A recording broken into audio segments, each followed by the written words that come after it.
ಒಂದು ಚಿಕ್ಕ ಹಳ್ಳಿಯಲ್ಲಿ ರಾಮು ಎಂಬ ಬಡ ಹುಡುಗ ವಾಸಿಸುತ್ತಿದ್ದನು. ಅವನಿಗೆ ಒಂದು ಪುಟ್ಟ ಮನೆ ಮತ್ತು ಸ್ವಲ್ಪ ಭೂಮಿ ಇತ್ತು.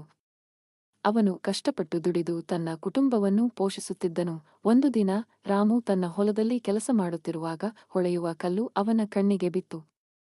ಅದನ್ನು ಪರೀಕ್ಷಿಸಿದಾಗ ಅದು ಚಿನ್ನದ ಕಲ್ಲು ಎಂದು ತಿಳಿದುಬಂತು. ರಾಮು ತುಂಬಾ ಸಂತೋಷಪಟ್ಟನು. ಆದರೆ ರಾಮು ಚಿನ್ನದ ಕಲ್ಲನ್ನು ನೋಡಿದ ತಕ್ಷಣ ಲೋಭಕ್ಕೆ ಒಳಗಾದನು. ಅವನು ಅದನ್ನು ಮಾರಾಟ ಮಾಡಿ ಶ್ರೀಮಂತನಾಗಲು ಬಯಸಿದನು. ಆದರೆ ಆ ಚಿನ್ನದ ಕಲ್ಲು ಅವನನ್ನು ಇನ್ನಷ್ಟು ಲೋಭಿಯಾಗಿಸಿತು. ಅವನು ಇನ್ನಷ್ಟು ಚಿನ್ನವನ್ನು ಪಡೆಯಲು ಬಯಸಿದನು. ರಾಮು ತನ್ನ ಎಲ್ಲಾ ಸಮಯವನ್ನು ಚಿನ್ನದ ಕಲ್ಲಿನ ಬಗ್ಗೆ ಯೋಚಿಸುತ್ತಾ ಕಳೆದನು. ಅವನು ತನ್ನ ಕೆಲಸವನ್ನು ನಿರ್ಲಕ್ಷಿಸಿದನು ಮತ್ತು ತನ್ನ ಕುಟುಂಬವನ್ನು ಮರೆತನು.